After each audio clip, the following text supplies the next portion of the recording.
Okay, in this video we're going to use the rendering option to look at different materials and effects we can put onto the cup to make it look realistic.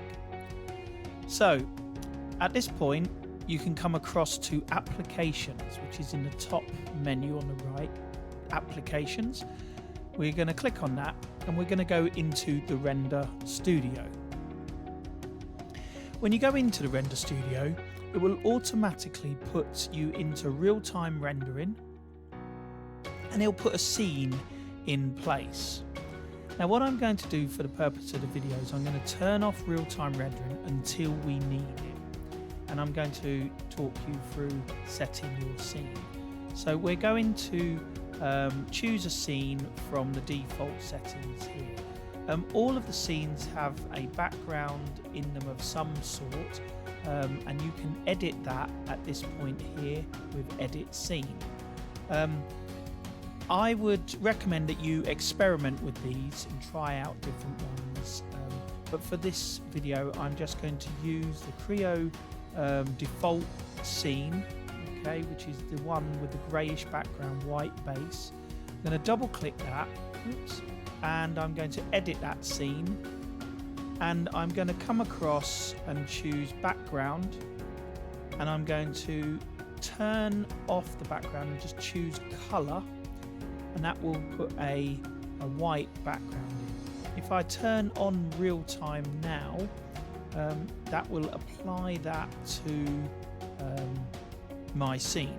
So what I have is a white surface that it is sitting on. You can see there's a reflection there, and this is the default material that I had in my model. Excuse me.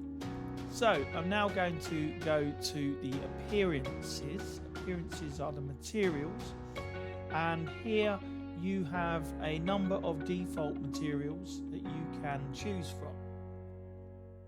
Underneath there's a library of metals, and there are a library of other materials. Again, I would encourage you to experiment with these. So I'm going to come across, you've got metallics, you've got glass, you've got leather, you've got steel, metallic gold, plastics, brushed aluminium. I'm going to choose the PTC steel brushed aluminium. I'm going to select that, and I'm going to choose my model tree and choose cup part, and then come across, the brush is there. I'm going to come across and press OK, and that has now transferred the brushed aluminium or brushed steel onto my cup. Now if I go back into appearances and come down, you will see the material has now applied itself to my model. This is what's in my model. I can right click and edit that. Now we can see the texture here, we have glossiness, but the texture or the bump, there is an image in here that has been applied for the properties. The glossiness I can increase up or down, and you can play around with these settings as you get used to the software. Okay, so I have a color. Now if I want to change the color of this steel, let's say I want to make it a sort of bring in a bluey tint to it. We can get that even more. We can bring in a color in there. We can play around with these settings. So I'm going to press OK. It gets just some quite interesting effects onto the model. So now it's brought in this greenish tint that I've got to the metal. We can choose different materials at any time. So I'm now going to take you into the perspective. These two windows show the orientation. I'm going to put it into perspective mode. I'm going to rotate my model around, get a different view of it. Let's put it here, and now I'm going to take you into the render. Now in render, you can either go with the default. It defaults to a resolution which is quite high actually, of 1572 by 752. You can reduce that size down, a smaller rendering. As you increase the options here, the samples, that will be the higher quality of the rendering. This will take longer to do. And then if you untick use real-time settings, that is what's the default settings in this menu, and actually go into render settings, you are greeted with a few options. You have basic, which is what you are seeing on screen now. Product, if I click that, you will see different settings will change. And what that's doing is changing the global illumination and shadows on the object. And as you go up through these settings, you're going to get a different set of settings. And now we're getting a different light bouncing off of the surface, and we're going to get a different kind of reflections going on.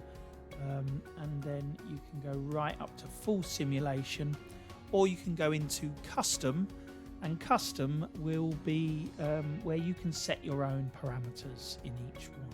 So each one does different things. I'm just going to go back down to basic, to product. I'm going to zoom in a little bit on that.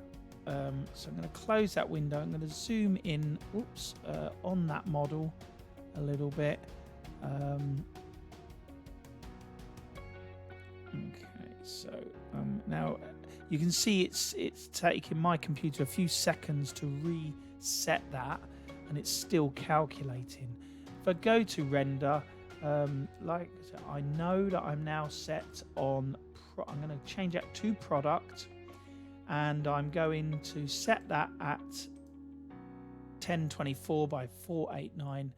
I'm now going to choose the folder that I want it to render to, which is my Creo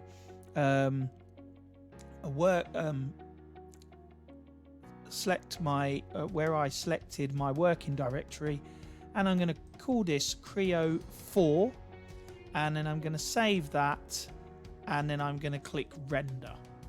So there it goes. It's off calculating and doing the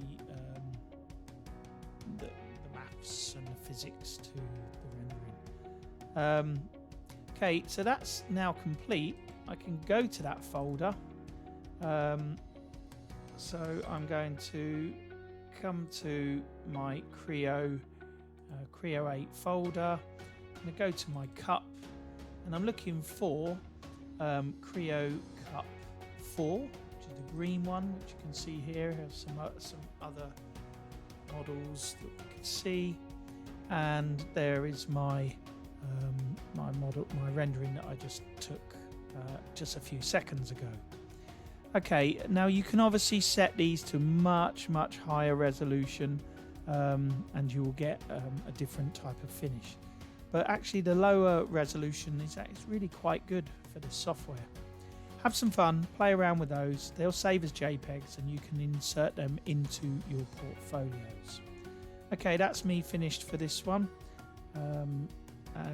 Now go on to one of my other tutorials to improve your Creo 3D modeling skills.